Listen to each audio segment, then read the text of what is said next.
வணக்கம். இன்னைக்கு forex மார்க்கெட்டோடைய weekly forecast பார்க்கலாம். இந்த வீடியோக்குள்ள போறதுக்கு முன்னாடி இந்த தளத்தை சப்ஸ்கிரைப் பண்ணாம இருந்தீங்கன்னா சப்ஸ்கிரைப் பண்ணீங்க. கூடவே பெல் ஐகானை கிளிக் பண்ணீங்க. அப்பதான் நாங்க வீடியோஸ் போட்டோன்னே உங்களுக்கு நோட்டிஃபிகேஷன் வரும். கீழே டிஸ்கிரிப்ஷன்ல எங்களுடைய டெலகிராம் லிங்க் இருக்கு. ஸோ ஜாயின் பண்ணிக்கங்க. எங்களுடைய அப்டேட்ஸ் எல்லாமே அதில் இமிடியேட்டா நீங்க பார்க்கலாம். ஓகே, இந்த வீக் நியூஸ் அப்படின்னு நம்ம பார்க்கும்பொழுது ரொம்ப முக்கியமான 2 பெரிய நியூஸஸ் உண்டு. ஒண்ணு வியாழக்கிழமை விடிய காலம் 2:30 மணிக்கு நமக்கு ஃபெட் இன்ட்ரெஸ்ட் ரேட் இருக்கு. ஓகே, தென் நான் ஃபார்ம் பேரோல் இருக்கு. ஸோ அப்போ கிட்டத்தட்ட வியாழக்கிழமையும் வெள்ளிக்கிழமையும் ரொம்ப ரொம்ப இம்பார்ட்டண்டான நாள். திங்கட்கிழமை பெரிய நியூஸஸ் கிடையாது. செவ்வாய்க்கிழமை ஆஸ்திரேலியாவுடைய நியூஸ் இருக்கு, ரீட்டைல் சேல்ஸ் இருக்கு. அதுக்கப்புறம் யூஎஸ் உடைய ஜாப் ஓப்பனிங் இருக்கு.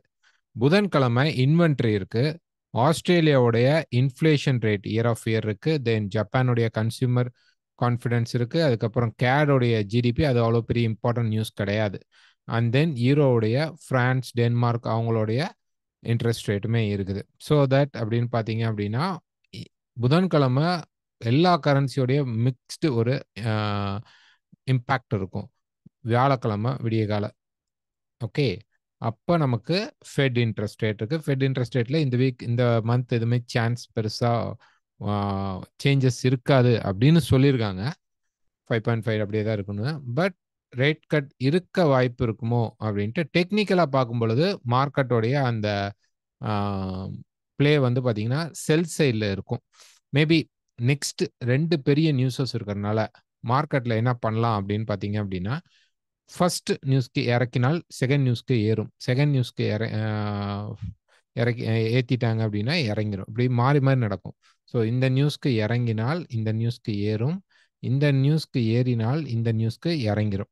இதுக்கான சான்சஸ் வந்து ரொம்ப ஹைலி ப்ராபபிலிட்டியாக இருக்குது. ஏன்னா 2 பக்கத்துலையும் சப்போர்ட் அண்ட் ரெசிஸ்டன்ஸ் இருக்குது. நம்ம அதை பார்ப்போம். அதை தாண்டி நமக்கு வந்து ஈரோடைய நியூஸ், அதுக்கப்புறம் யூஎஸ் உடைய நான் ஃபார்ம் பேரோல் இருக்கு. கிட்டத்தட்ட நமக்கு அதாவது புதன், வியாழன், வெள்ளி இந்த 3 நாளும் ரொம்ப இம்பாக்டாக இருக்கும். ஓகேங்களா? புதன்கிழமை ஒரு மீடியமாக இருக்கும், வியாழக்கிழமை கொஞ்சம் இம்பாக்ட் அதிகமாக இருக்கும், வெள்ளிக்கிழமை அது ஃபினிஷிங் டே அப்போ நார்மலாகவே இருக்கிற இம்பாக்ட் இருக்கும்.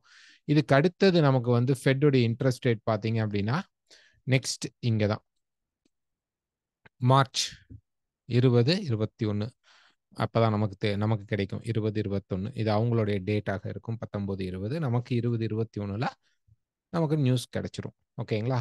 ஸோ தட் இன்னும் ஒரு 1.5 மாதம் இருக்கு அடுத்த ஃபெட்டோடைய இன்ட்ரெஸ்ட் ரேட்டு. அதனால டாலர் கெயின் ஆகும்.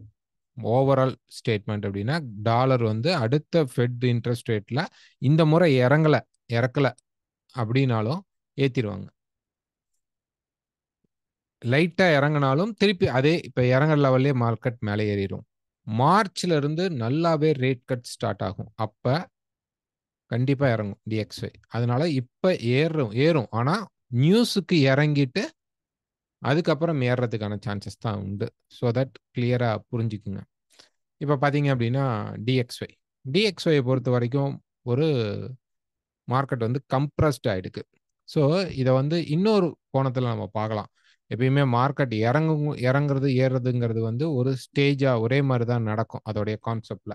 இப்போ பார்த்தீங்க அப்படின்னா இந்த மார்க்கெட் இறங்குது, இந்த இடத்துல ஒரு கன்சால்டேஷன் ஆகுது, இறங்கி திருப்பி ஒரு கன்சல்டேஷன் ஆகுது, இறங்கி ஒரு கன்சல்டேஷன் ஆகி மேலே ஏறுது. இப்போ இதே மாதிரி இங்கே பாருங்க, ஏறுது, கன்சால்டேஷன் ஆகுது, ஏறுது, கன்சால்டேஷன் ஆகுது. இன்னைக்கு இப்போ வரக்கூடிய நியூஸ்க்கு இறங்கிட்டு இந்த கன்சால்டேஷனுக்கு நேராக மார்க்கெட் சப்போர்ட் எடுத்து மேலே போகலாம். இதுதான் நடக்க போகுது. ஸோ அதனால தான் சொன்னேன் டிஎக்ஸ்ஒய்க்கு ஃபர்ஸ்ட் ஹாஃப்ல ஒருவேளை டக்குன்னு மேலே இந்த கன்சால்டேஷனுக்கு மேலே போயிட்டாலும் அடுத்தது இதே கன்சால்டேஷனுக்கு அவன் இறங்கி சப்போர்ட் எடுத்து மேலே போவான். ஃபார் எக்ஸாம்பிள் நமக்கு வந்து ஃபெட்டோடைய ரேட் வந்து இறக்கிட்டாங்க அப்படின்னா இது இறங்கும். இல்லை அப்படியே ஸ்டேபிளாக இருந்தால் மேலே ஏற்றி இந்த இடத்துல மார்க்கெட் நிறுத்திடுவாங்க. 105 கிட்ட 104.80 105.50 மார்க்கெட் வந்து நின்றுக்கும். திருப்பி நான் ஃபார்ம் பேரோலுக்கு இது ஏறி இருந்தால் இறங்கும், இறங்கி இருந்தால் ஏறும். இதுதான் நடக்க போகுது. ஸோ ரெசிஸ்டன்ஸ் என்ன அப்படின்னு பார்த்தீங்கன்னா 104.80 105.50 நமக்கு நெக்ஸ்ட் பிக்கஸ்ட் ரெசிஸ்டன்ஸ் இருக்கு. அதை உடைத்தால் அடுத்த லெவல் போவான், 108.80 வரைக்கும் போவான். பட் நம்ம அவ்வளோ எதிர்பார்க்க வேண்டிய அவசியம் கிடையாது. என்னை பொறுத்த வரைக்கும் செல் சைடு கொஞ்சம் ஃபோக்கஸ் பண்ணலாம். ஓகே. இந்த வீக். எண்ட் ஆஃப் தி வீக்ல அது கண்டிப்பா திருப்பி ஒரு பை செட்டப் கிடைச்சு பை போகும். ஸோ புதன்கிழமை நடக்கக்கூடிய லைவ் மீட்ல நமக்கு தெரிஞ்சிரும். அதுக்குள்ள மார்க்கெட்டுடைய நெக்ஸ்ட் ஸ்டேஜ் எப்படி இருக்கு அப்படிங்கிறது தெரியும். ஒரு 4 ஹவர் சார்ட் அப்படின்னு நம்ம போய் பார்க்கும்போது பார்த்தீங்கன்னா, அதே எக்ஸ்பான்ஷன் மார்க்கெட்ல.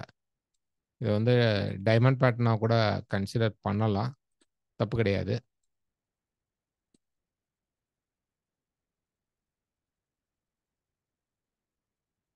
இப்படி வரும். ஸோ எப்பயுமே ஒரு ஷேப் வந்து பெர்ஃபெக்ட்டா மார்க்கெட்ல வந்து வராது. ஓகேங்களா? இப்படி ஏறி இறங்கியும், இறங்கி ஏறியும் இருக்கு. ஸோ இது வந்து ஆல்மோஸ்ட் டைமண்ட் பேட்டர்ன். நம்ம அப்படி ஒண்ணும் அவ்ளோ டீட்டெயில் பார்க்க வேண்டிய அவசியம் இல்ல. இது எக்ஸ்பான்ஷனாவே நம்ம வச்சுக்கலாம். எந்த பேட்டர்னாக இருந்தாலும் அதுக்கான ரூல்ஸ் அண்ட் ரெகுலேஷன்ஸ பேஸ் பண்ணி பார்க்கும்போது, இந்த ஹை பிரேக் ஆகணும் அல்லது இந்த லோ பிரேக் ஆகணும். எனக்கு தெரிஞ்சு மேல போயிட்டு ஒரு டபுள் டாப் வேற ஃபார்மேஷன் இருக்கிறனால, கொஞ்சம் மேல போயிட்டு திரும்பி வந்து இந்த பாட்டம் உடைத்தால் மார்க்கெட் கீழ வந்து இந்த லோவ பிரேக் பண்ணி கிட்டத்தட்ட 150 வரைக்கும் மார்க்கெட் வந்து கீழ வந்து சப்போர்ட் எடுத்துட்டு, இந்த கன்சாலிடேஷனுக்கு நேரா ஒரு சப்போர்ட் எடுத்து மார்க்கெட் மேல போக சான்சஸ் இருக்கும். ஸோ, இப்ப நம்ம எங்க இருக்கோம் அப்படின்னு பார்த்தீங்கன்னா, மிடில் ஃபேஸ்ல இருக்கிறோம். அதான் பிரச்சனை. ஒரு பாட்டம் பக்கத்திலயோ, டாப் பக்கத்திலயோ இருந்தா கன்ஃபார்மா இது செல் ஆர் பைன்னு எடுக்கலாம். இந்த மார்க்கெட் வந்து ஒரு மிடில் ஃபேஸ்ல தான் இருக்குது. ஸோ தட் நமக்கு வந்து கொஞ்சம் எந்த பக்கம் பிரேக் ஆகுதோ அது வரைக்கும் வெயிட் பண்ணி தான் எடுக்கணும். Next hero UST. ஹீரோ யுஎஸ்டிய பொறுத்தவரைக்கும் இந்த இடத்துல போய் மார்க்கெட் ரீடெஸ்ட் பண்ணி கீழ வரும்னு எதிர்பார்த்தோம். ரீடெஸ்ட்டும் நடந்துருச்சு. கீழ வந்த மார்க்கெட் அதுக்கு மேல போகல. இந்த சேனல் பிரேக்னா ப்ராப்பரா முடியல. இந்த மார்க்கெட் பார்த்தீங்கன்னா, லாஸ்ட் 5 டேஸா ஒரே கன்சாலிடேஷன். இறங்கி, ஏறி, இறங்கி அப்படியே நின்றுருக்கு. ஸோ, இது ஃபுல்லாவே நமக்கு வந்து ஒரு கன்சாலிடேஷன் ஃபேஸ்க்குள்ள மார்க்கெட் போயி மாட்டிக்கிச்சு. எக்ஸ்பான்ஷன்ல போய் மாட்டிக்கிச்சு. அப்படின்னா மார்க்கெட்ல ப்ராப்பரான பையர்ஸ், செல்லர்ஸ் இல்ல. அல்லது இந்த இடத்துல ஆர்டர் ஃபில்லிங் பண்றாங்கன்னு அர்த்தம். ஸோ, சேனல்ல இருந்த மார்க்கெட் இந்த இடத்துல நம்ம பார்க்கும்போது இது வந்து அப்படியே குறுகிட்டே வருது. ஒரு வெட்ஜஸ் மாரி குறுகிட்டே வருது. இது ப்ராப்பர் வெட்ஜ் கிடையாது. ஓகே. ஒரு அடிஷனல் இன்ஃபர்மேஷனுக்காக வச்சிருக்கோம். இது ப்ராப்பர் வெட்ஜ் கிடையாது. இது வந்து அப்படியே அந்த அந்த ஸ்விங்கோடைய அ எக்ஸ்பேண்ட் ஆயி ஸ்விங் போணும். ட்ரெண்டிங் மார்க்கெட்ல பொறுத்தவரைக்கும் எக்ஸ்பான்ஷன் இருக்கணும். எப்படி? அப்படி வந்து, அப்படி வந்து, அப்படி வந்து, அப்படி எக்ஸ்பான்ஷன் இந்த இடத்துல எக்ஸ்பேண்ட் ஆயி மார்க்கெட் போணும். இங்க என்ன நடந்திருக்குன்னா, அப்படி போய், அப்படி வந்து ஸ்லோ ஆயிடுச்சு. மார்க்கெட் வந்து ஸ்லோ ஆயிடுச்சு. இங்க பார்த்தீங்கன்னா தெரியும். அப்படியே ரைஸ் ஆன மார்க்கெட் அப்படி போய் அப்படியே மெதுவா விழுகுது. விழுகிறது வந்து ரொம்ப ஸ்லோவா விழுகுது. அப்படிங்கும்போது இந்த இடத்துல பை இனிஷியேட் ஆயிட்டு இருக்கு அப்படின்னு தெரியுது. இந்த ஹை பிரேக் ஆனால் பை மார்க்கெட்ல இந்த டாப் பிரேக் ஆகும்போது 1.093 நான் லாஸ்ட் லைவ் டிஸ்கஷன்ல சொல்லியிருப்பேன். 93 வந்தா செல் பண்ணலான்ட்டு கீழ வந்துச்சு. பட் ஆனா அதுக்கு மேல மார்க்கெட் போக முடியல. இந்த இடத்துல மல்டி பாட்டம் எடுத்துட்டு இருக்கு. பிரைஸ் பொறுத்த வரைக்கும் பார்த்தீங்க அப்படின்னா, இந்த இடத்துல மல்டியான ஒரு பாட்டம். இங்க பார்த்தீங்கன்னா தெரியும். ஒரு மல்டி பாட்டம் பிரைஸ்ல இருக்குது. அப்ப என்ன ஆகும்? அப்படின்னு பார்க்கும்போது, இந்த மார்க்கெட் மேல போகறதுக்கு பாசிபிள் அதிகமா இருக்கு. சப்போர்ட்ஸ் நல்லாவே ஹோல்ட் ஆயி நிக்குது. ஒரே இடத்துல மார்க்கெட் வந்து சப்போர்ட் எடுத்திருக்கு.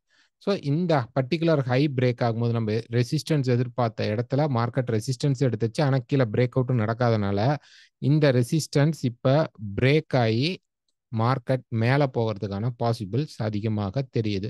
யூரோஎஸ்டில மேல பிரேக் ஆச்சு அப்படின்னா, தாராளமாக பை ட்ரை பண்ணலாம். Next pound USD. So pound USD பொறுத்த வரைக்கும் பார்த்தீங்க அப்படின்னா, மார்க்கெட் இன்னும் அந்த ரேஞ்ச் கன்சாலிடேஷன் சொல்லியிருப்பேன். லாஸ்ட் 2, 3 வீக்ஸாவே சொல்லிட்டு இருக்கேன். இந்த மார்க்கெட் வந்து இந்த ஹைக்கும், இந்த லோக்கும் consolidation market. Pure consolidation market பார்க்கணும்னா இதுதான். ஓகே. நம்ம வந்து இந்த ரேஞ்சுங்கிறது வேற, கன்சாலிடேஷன்ங்கிறது வேற டிஃபரன்ஸ் இருக்கு. அதெல்லாம் பியூர் கன்சாலிடேஷன் மார்க்கெட்டுங்கிறது இந்த பவுண்ட் யூஎஸ்டி மார்க்கெட்ல இருக்கிறது தான். ஸோ இதுல வந்து முடிஞ்ச அளவு ட்ரேட் ஒமிட் பண்ணணும். செல் பண்ணலாமான்னு கேட்டாங்க. பெருசா கீழ வரல. ஓகே. இப்ப பார்த்தீங்க அப்படின்னா, மார்க்கெட் வந்து எனக்கு தெரிஞ்சு இது கொஞ்சம் கஷ்டமான விஷயம் தான். இந்த இடத்துல பார்த்தீங்கன்னா, இப்படி மார்க்கெட் இறங்கி இப்படி போயிருக்கு. இந்த ஜிக்ஜாக்ஸ் அதாவது இறங்கி சாரி இந்த இடத்துல பாருங்க. இதுக்கு நேரா இதோடைய ஸ்விங் வரையறேன். இறங்கி ஒரு கன்சாலிடேட் ஆகி இறங்கி ஒரு கன்சாலிடேட் ஆகி இறங்கிருக்கு. இப்போ இந்த கன்சாலிடேஷன்ல மார்க்கெட் வந்து தொட்டுட்டு கீழே வரான். இது ஒரு 3 டிரைவ் பேட்டர்னாக மாறும். இங்க ஒருவேளை அப்படி திரும்பி இது பிரேக் ஆகாம மண்டே மார்க்கெட்ல திரும்பிட்டா, கண்டிப்பா இந்த ரெசிஸ்டன்ஸ மார்க்கெட் உடைச்சு மேல போயிட்டு அதுக்கப்புறம் தான் மார்க்கெட் கீழ வரும். ஸோ தட் நமக்கு என்ன நடக்க போகுது அப்படின்னா, பை சைடுக்கு போறதுக்கு சான்சஸ் அதிகமா உண்டு. அப்ப இதுதான் கரெக்டான டச்சானா? இல்ல நம்ம வந்து கன்சிடர் பண்றோம். இல்ல அப்படின்னா மார்க்கெட் கீழ ஒரு வேளை வந்தாலும் இந்த சப்போர்ட்டுக்கு நம்ம பை ட்ரை பண்ணலாம். ஏன்னா ஈரோ யூஎஸ்டி எல்லாமே பை ஆகும்போது இந்த மார்க்கெட்டும் பை ஆகிறதுக்கான சான்சஸ் வந்து ரொம்ப ஹையா இருக்கும். Next Australia USD. So Australia USD பொறுத்த வரைக்கும் ஒரு டே ஃப்ரேமில் பார்த்தோம் அப்படின்னா இந்த ரைட் ஷோல்டர் இங்கே எதிர்பார்த்துருந்தோம். லாஸ்ட் வீக் வரவே இல்லை. இந்த வீக் ஆஸ்திரேலியாவோட இன்ஃப்ளேஷன் ரேட் புதன்கிழமை இருக்கு. செவ்வாய்க்கிழமை ரீட்டைல் சேல்ஸ் இருக்கு. அதில் கண்டிப்பாக மார்க்கெட் ரெக்கவர் ஆகி மேலே போகும். இந்த ரைட் ஷோல்டரை எடுக்கும். இதில் பார்த்தீங்கன்னா ஒரு ட்ரையாங்கிள் மாதிரி மார்க்கெட் ஃபார்ம் ஆகிருக்கும். ஒரு அசெண்டிங் ட்ரையாங்கிள் மாதிரி ஒரு ட்ரெண்டோட பாட்டத்தில் கிடச்சிருக்கனால கீழே பிரேக் ஆனால் கூட அதை பற்றி கவலை இல்லை. இது எக்ஸ்பேண்ட் ஆகிக்கும். இதிலிருந்து மார்க்கெட் இந்த ஹை 0.6620க்கு மேலே மார்க்கெட் பிரேக் ஆச்சு அப்படின்னா மேலே இருக்கக்கூடிய இந்த ரெசிஸ்டன்ஸ் 0.696 ஆர் 670 அது 0.6700 வரைக்கும் நமக்கு என்ன ஆகும், இந்த ரைட் ஷோல்டர் போய் மார்க்கெட் எடுத்துட்டு கீழே வரும். ஸோ இப்போ கீழே இருக்கிற லெவலில் நம்ம என்ன கிடைச்சாலும் பை எடுக்கிறது பெஸ்ட் சாய்ஸாக இந்த மார்க்கெட்டில் இருக்கு. ரைட் ஷோல்டருக்கு வாய்ப்பு ஏற்கனவே இருக்கு. அந்த ரைட் ஷோல்டரை ஃபில் பண்ணுறதுக்காக மார்க்கெட் இப்போ வரலாம். ஸோ பை ஃபோக்கஸ் பண்ணுங்க. Next New Zealand USD. So New Zealand USD பொறுத்த வரைக்கும் இன்னைக்கு இந்த வீக் வந்து பெரிய நியூஸஸ் எதுவுமே இல்லை நியூசிலாண்டில். சேம் இது கீழே வந்திருக்கு. அஃப்கோர்ஸ் மார்க்கெட் வந்து இப்போ கரெக்ஷனுக்காக மேலே போகுது. 0.6225 வரைக்கும் மார்க்கெட் வந்து மேலே கரெக்ஷனுக்கு போயிட்டு கீழே வரணும். என்னன்னா இதில் மட்டும் கொஞ்சம் ஒரு ஸ்டெப் கீழே வந்துட்டு மேலே போகலாம். ஓகே, கொஞ்சம் கீழே வந்துட்டு மேலே போகலாம் ஃபில் ஆகாதனால. மற்றபடி இந்த மார்க்கெட்டில் பை தான் எக்ஸ்பெக்ட் பண்ணணும். இங்கே வந்து சான்சஸ் பெருசாக இல்லை. கிட்டத்தட்ட பைக்கான சான்ஸ் தான். இங்கிருந்தே திரும்பி மார்க்கெட் பிரேக் அவுட் ஆகும். இந்த சேனல் பிரேக் ஆனதுக்கப்புறம் போகிறது பெஸ்ட் சாய்ஸாக இருக்கும். எல்லாமே இந்த புதன் வியாழனில் தான் நடக்கும். ஸோ நம்ம லைவ் டிஸ்கஷனில் அதை பற்றியும் பேசலாம். Next USD CAD. So USD கேடை பொறுத்த வரைக்கும் பார்த்தீங்க அப்படின்னா டாப் ஆஃப் தி சேனலில் போய் கரெக்டாக நிற்குதுங்க. ஒரு டபுள் டாப் ஃபார்மேஷன் இப்போ கிரியேட் ஆகிடுக்கு. கண்டிப்பாக இந்த மார்க்கெட் கீழே வரதுக்கான பாசிபிள் உண்டு. இந்த லோவையும் பிரேக் பண்ணுறதுக்கும் சான்சஸ் அதிகமாக உண்டு. ஸோ சப்போர்ட்லேருந்து போனது கரெக்டாக ரெசிஸ்டன்ஸில் டபுள் டாப் போட்டிருக்கு. 2 முறை டேப் பண்ணி மார்க்கெட் அழகாக வந்திருக்கு. ஸோ நமக்கு என்ன நடக்கும் அப்படின்னா ப்ரைஸ் வந்து கீழே வரத்துக்கு சான்சஸ் உண்டு. இந்த இடத்துல உடைச்சதுக்கப்புறம் கீழே வர ஆரம்பிக்கும். பிஃபோர் தட் ஒருவேளை மேலே போனாலும் செல் மட்டுமே ட்ரை பண்ணுங்க. பை ட்ரை பண்ணாதீங்க. இந்த market full and full sell market தான். Next USD Japan. So USD Japan பொறுத்த வரைக்கும் ஒரு டே ஃப்ரேமில் பார்த்தீங்கன்னா டாப் ரெசிஸ்டன்ஸ்க்கு வந்துருச்சு. ப்ரைஸ் இங்கேருந்து என்ன நடக்க போகுது அப்படின்னு பார்த்தீங்கன்னா கீழே வரப்போகுது. ஒரு 4 ஹவர் சார்ட்டில் போய் நம்ம பார்த்தோம் அப்படின்னோம்னா இது ஒரு எக்ஸ்பான்ஷனான மார்க்கெட்டாக பார்த்துக்கலாம். ஓகே, 146.50க்கு கீழே மார்க்கெட் வரும் பொழுது நீங்கள் செல் ட்ரை பண்ணலாம். ஓகே, ஸோ சாரி, இந்த இடத்துல ப்ரைஸ் போய் நின்னாலும் ஷேடோ கொடுத்தாலும் வந்து இந்த லோ 146.50 உடைக்கும் போது நமக்கு ஆட்டோமேட்டிக்காக மார்க்கெட் வந்து கீழே வரதுக்கான பாசிபிள் உண்டு. ஸோ இங்கே ரைஸ் ஆன மார்க்கெட்டுக்கு நல்லாவே டீப் கரெக்ஷன் நடக்க போகுது. ஜப்பானோடைய நியூஸ் வந்து கன்சூமர் கான்ஃபிடன்ஸ் தான் இருக்குது புதன்கிழமை. பட் யூஎஸோடைய வீக்காக மட்டும்தான் கீழே வரும். பெரிய லெவலில் வராது. ரொம்ப பாட்டம் வரைக்கும் வராது. ஒரு மிடில் 143 142.50 வரைக்கும் கூட வரதுக்கு சான்சஸ் உண்டு. அதனால பிரேக் அவுட்டில் பாருங்க. இல்லைன்னா இந்த டாப்பில் ரிஜெக்ஷன் ஆன மார்க்கெட்டில் தாராளமாக செல் ட்ரை பண்ணுங்க. Next USD chef. So USD chef பொறுத்த வரைக்கும் ப்ரைஸ் வந்து இந்த கன்சல்டேஷன்லேருந்து மேலே போயிட்டு ரெசிஸ்டன்ஸ் எடுத்துக்கு. இது ஃபுல்லாகவே ஒரு ஸ்விங் தான். இந்த ஸ்விங்கோடைய டாப்பில் மார்க்கெட் போய் நின்றுருக்கு. இந்த மார்க்கெட்டில் இது வந்து தாராளமாக செல் பண்ணலாம். பிரேக் அவுட்டில் செல் பண்ணிக்கங்க. ஏன்னா பிரேக் அவுட்டுக்கு முன்னாடி மேலே போனால் இந்த டாப்லையும் செல் பண்ணலாம். இந்த டாப்லையும் செல் ட்ரை பண்ணலாம். அல்லது இந்த பிரேக் அவுட்லையும் செல் ட்ரை பண்ணலாம். நல்லா க்ளோஸ் பண்ணலாம். பட் நான் இந்த மார்க்கெட்டை அவாய்ட் பண்ணிக்குவேன். ஏன்னா செஃப் வந்து ஸ்ட்ராங் தான். பட் ஆனால் அப்கமிங்கில் இருக்கிறதுல வந்து அவங்க வந்து ரெசிஸ்டன்ஸ் பாயிண்டில் இருக்கிறனால செஃப் கொஞ்சம் வீக்காக இருக்கும். யூஎஸும் வீக் ஆகும். அப்படிங்கிற பட்சத்தில் பெரிய மூமெண்ட் இருக்காது. இந்த மாரி நாய்ஸ் மூவ்மெண்ட் பக்கத்திலே இருக்கிற சப்போர்ட்ல இங்க வந்து கன்சாலிடேட் ஆகறதுக்கு வாய்ப்புகள் உண்டு. அதனால யுஎஸ்டிஎஃப் ட்ரேட் பண்ணாதவங்க அவாய்ட் பண்ணிக்கங்க. And gold. ஸோ கோல்ட்ல மெயினா பார்த்தீங்க அப்படின்னா, மார்க்கெட் சென்டிமெண்ட்ஸ் மாறிட்டு இருக்கு. 2047 ஆர் 440க்கு மேல ரெசிஸ்டன்ஸ் கிடைச்சா மார்க்கெட்ல செல் பண்ணலாம் அப்படின்னு சொல்லி பார்த்தோம். பட் என்ன நடந்துருச்சு அப்படின்னா, அங்க போல 38 வரைக்கும் சம்திங் போயிட்டு மார்க்கெட் கீழ வந்துருச்சு. ஸோ இது என்ன? இது என்ன நடக்க போகுது அப்படின்னு பார்த்தீங்க அப்படின்னா, கோல்டு பை ஆறதுக்கான பாசிபிள் தெரியுது. ஓகே. இந்த வீடியோ பார்த்துட்டு இருக்கிறவங்க, புதன்கிழமை லைவ் மீட் கலந்துக்கணுங்கிறவங்க என்னுடைய டெலகிராம்ல லிங்க் அப்டேட் பண்ணுவேன். கீழ வந்து டிஸ்கிரிப்ஷன்ல லிங்க் இருக்கு. நீங்க வந்து அத பார்த்துக்கங்க. ஓகேங்களா? ஸோ கோல்ட பொறுத்தவரைக்கும் இந்த சேனல்ல இருக்கிற மார்க்கெட் இப்ப வந்து என்ன நடந்துட்டு இருக்கு அப்படின்னு பார்த்தீங்கன்னா, ஒரு ரேஞ்ச்குள்ள மாட்டிக்கிச்சு. 2015 ஆக்சுவலா இது கீழலாம் போயிருந்தாலும் 2015 நான் இந்த இடத்துல ஒரு சின்னதா லைன் ட்ரா பண்றேன். ஓகே. ஸோ இப்படி வச்சுக்குவோம். இந்த மார்க்கெட் பாருங்க. இங்க டாப் அரவுண்ட் 40 40ன்னு வச்சுக்குவோம். இந்த ஜோனுக்குள்ள 40. கீழ பாருங்க. கரெக்ட்டா இந்த இடத்துல 15 பக்கத்துல மார்க்கெட் என்ன பண்ணிருச்சு அப்படின்னா, மாட்டிக்கிச்சு. இதுதான் பக்காவா ரேஞ்ச்ல இருக்கு. ஒருவேளை ஸ்லைட்டா கீழ வந்தால் கூட இது மேல போகும். ஆக்சுவலா நம்ம எதிர்பார்த்திருந்தது இந்த ரெசிஸ்டன்ஸ். ஒருவேளை பிரைஸ் ப்ராப்பரா இந்த ரெசிஸ்டன்ஸை எடுத்துட்டு வந்திருந்தால், கண்டிப்பா இங்க பிரேக் அவுட் நடந்து கீழ வந்திருக்கும். 2000 உடைச்சா நமக்கு பெரிய பெரிய டார்கெட்ஸ் இருந்தது. ஆனா, இப்ப பார்த்தீங்கன்னா, கோல்டு ரொம்ப ரொம்ப கஷ்டமா இருக்கு. அந்த ரேஞ்ச விட்டு வெளியில நல்லா க்ளோஸ் பண்ணி பிரேக் அவுட் ஆயிட்டு அந்த ரீடெஸ்ட்ல எடுக்கலாம். இல்ல இந்த டாப்புக்கு போகும் திருப்பி 2047க்கு போகும். ஒருவேளை மிஸ் பண்ணோம். மார்க்கெட் வந்து இன்னும் கொஞ்சம் ஃபோர்ஸா இருக்கு அப்படின்னா 2070 கரெக்ட்டா சொல்லணும்னா 2072 வரைக்கும் மார்க்கெட் வந்து போய் ரெசிஸ்டன்ஸ் எடுக்கும். ஸோ நமக்கு 2 ரெசிஸ்டன்ஸ் பாயிண்ட் இந்த இடத்துல இருக்கு. இந்த ஓப்பன் ரெசிஸ்டன்ஸ் பாயிண்ட் இருக்கறனால கண்டிப்பா திருப்பி இங்கிருந்து மார்க்கெட் மேல போய் நமக்கு இத தாண்டி ஒரு ரெசிஸ்டன்ஸ் எடுத்து தான் கீழ வரும். ஸோ பை கிடைச்சுச்சுன்னா பை எடுக்கலாம். பை ஆனா செட்டப் கிடைக்கல. அதனால தான் ஒரு முறை மார்க்கெட் கீழ ஃபிளாஷ் ஆச்சு அப்படின்னா, இந்த டர்னிங் பாயிண்ட்ல நீங்க தாராளமாக பை ட்ரை பண்ணலாம். ஓகேங்களா? டேல பார்த்தீங்க அப்படின்னா, இந்த இடத்துல பிரைஸ் வந்து அந்த சப்போர்ட்லயே நின்னுட்டு இருக்கு. அந்த ஃபிளாஷ் மட்டும் லைட்டா வந்தா 2000க்கு கீழ வந்துடும். டக்குன்னு ஒரு சப்போர்ட் கிடைச்சுச்சு. க்ளோஸ் பண்ணல அப்படின்னா, திருப்பி இங்கிருந்து மார்க்கெட் டேக் ஆஃப் ஆயி மேல வரைக்கும் போயிடும். இல்ல இந்த டாப் ரெசிஸ்டன்ஸ்ல கரெக்ட்டா மார்க்கெட் எடுத்து வந்தால் மட்டும் தான் இந்த சப்போர்ட்ட உடைக்க முடியும்.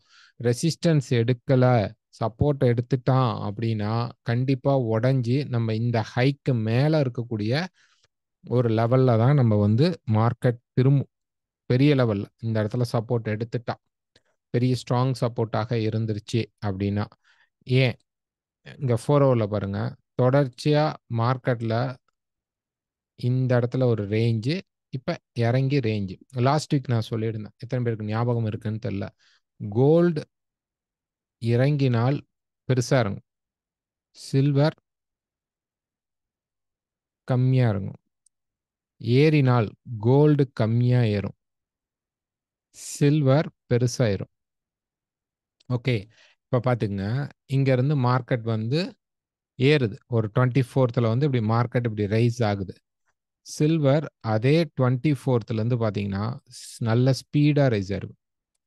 கோல்டு கம்மியா ரைஸ் ஆச்சு. இப்ப கோல்டு இறங்கிடுச்சு. கோல்டு வந்து ஃபாஸ்ட்டா இறங்குச்சு. ஓகே. சில்வர் பார்த்தீங்கன்னா, ரொம்ப ஸ்லைட்டா இறங்கிட்டு கன்சாலிடேஷன்ல தான் இருக்குது. ஸோ தட் இந்த வீக்கும் அதே ஃபார்மேட் தான் வேலை செய்ய போகுது. ஏறினால் கோல்டு அதிகமாயிரும். சில்வர் கம்மியா ஏறினால் சில்வர் அதிகமாயிரும். கோல்டு கம்மியாயிரும். இறங்கினால் கோல்டு பெருசா இறங்கும். சில்வர் கம்மியா இறங்கும். அப்ப ஃபெட்டோட இன்ட்ரெஸ்ட் ரேட் அப்ப நமக்கு தெரிஞ்சு கோல்டோடைய ரேட் அப்படிங்கிறது வந்து மெதுவா மேலே ஏறி இந்த 47 கிட்ட போச்சு அப்படின்னா ஆட்டோமேட்டிக்கா ரெசிஸ்டன்ஸ் எடுத்து கீழே வந்துடும். இறங்கும்போது கோல்டு டக்குன்னு இறங்கி இந்த சப்போர்ட்டுக்கு வந்துடும். பெரிய லெவல்ல இறங்கும். ஸோ இறங்கினால் நெக்ஸ்ட் இது இந்த கன்சால்டேஷனால இப்போ சப்போர்ட் லெவல் கீழே வரைக்கும் 80 வரைக்கும் நமக்கு போயிடும். 1980 வரைக்கும் மார்க்கெட் இறங்கிடும். அப்போ இறங்குறது பெருசாக இறங்கும். ஸோ டாப்பில் ரெசிஸ்டன்ஸ் எங்கெல்லாம் கிடைக்குதோ அங்கே செல் ட்ரை பண்ணணும். ஓகேங்களா? பை வந்து அவாய்ட் பண்ணுங்க என்னை பொறுத்த வரைக்கும். மேலே இது வந்து ஒரு ஃப்ளாஷாக மேலே போயிட்டு கூட கீழே மார்க்கெட்டில் வரும். ஸோ 42லேருந்து 47ல் நமக்கு ரெசிஸ்டன்ஸ் இருக்குது. கீழே சப்போர்ட் வந்து ரொம்ப டீப்பாக தான் இருக்குது. 1900 அண்ட் சம்திங், அவ்வளோதான். 900 சம்திங் போது எவ்வளோ தூரம் இறங்கும் அப்படின்னா மினிமம் ஒரு 90 to 80க்குள்ளே சப்போர்ட் எடுக்கும். அப்போ நமக்கு டிஸ்டன்ஸ் பார்க்கும்போது செல் அடித்தா பெரிய டார்கெட் இருக்கும். கோல்டு அதே மாதிரி தான் நல்லாவே இறங்கும். ஆனால் சில்வரில் போய் செல் அடிக்கிறத விட பை சான்ஸ் கிடைக்கும் போது எடுக்கிறது தான் பெஸ்ட்டு. பட் இப்போ பை இல்லை, அங்கே பக்கத்துலேயே ரெசிஸ்டன்ஸ் இருக்கிறதுனால பை இல்லை. அதனால் சில்வரை வந்து இப்போ கொஞ்சம் அவாய்ட் பண்ணிவிட்டு கோல்டில் நம்ம கான்சன்ட்ரேஷன் பண்ணணும். Next oil. ஸோ மறக்காமல் இந்த வீடியோ பிடிச்சிருந்தா ஒரு like and share and comment பண்ணுங்கள். ஏன்னா நிறைய பேர் டேரெக்டாக கோல்டு மட்டும் தான் பார்ப்பாங்க. அதனால் இந்த இடத்துல சொல்கிறேன், பிடிச்சிருந்தால் மட்டும் ஓகே. எங்கிட்ட அக்கௌண்ட் ஓப்பன் பண்ணணும், கிளாஸஸ் வேணும் அப்படிங்கிறவங்களும் கால் பண்ணுங்கள். கீழே டிஸ்கிரிப்ஷனில் எங்கள் நம்பர் இருக்குது. இங்கே எங்களுடைய சேனல்லையும் நம்பர்ஸ் இருக்குது. Okay. Next silver, sorry oil பொறுத்த வரைக்கும் பார்த்தீங்க அப்படின்னா இந்த கன்சால்டேஷன் பிரேக் ஆயிடுச்சுங்க. பை தான் 82 86 வரைக்கும் பை தான் இருக்க போகுது மார்க்கெட்டில். ஸோ ரீடெஸ்ட் ஆயிடுச்சா அப்படின்னு கேட்டாங்க. ஆக்சுவலாக இந்த டாப் கரெக்டாக மார்க்கெட் பிரேக் பண்ணி ரீடெஸ்ட் பண்ணி மேலே போயிட்டுருக்கு. ஸோ எப்போல்லாம் இறங்குதோ பை மட்டும் தான் ட்ரை பண்ணும். இன்வென்ட்ரியில் மட்டும் கொஞ்சம் மார்க்கெட் கீழே இறங்கும். நம்ம புதன்கிழமை மீட்டில் அதை பற்றி டிஸ்கஸ் பண்ணலாம். ஸோ ஆயில் பொறுத்த வரைக்கும் பை சைடு நிறைய பொசிஷன் வச்சுருக்கேன்னு சொல்லுவாங்க. இப்போ புக் பண்ணிக்கிறது பெஸ்ட் சாய்ஸாக இருக்கும். ஓகே. இந்த வீடியோ உங்களுக்கு பிடிச்சிருந்தால் மறக்காமல் லைக், ஷேர், கமெண்ட் பண்ணிடுங்க. வேறு எங்ககிட்ட ஏதாவது டீட்டெயில்ஸ் வேணும்னா எங்களுக்கு கால் பண்ணுங்கள். அக்கௌண்ட் ஓப்பனிங் பற்றி டீட்டெயில்ஸ் வேணும்னா. தேங்க்யூ.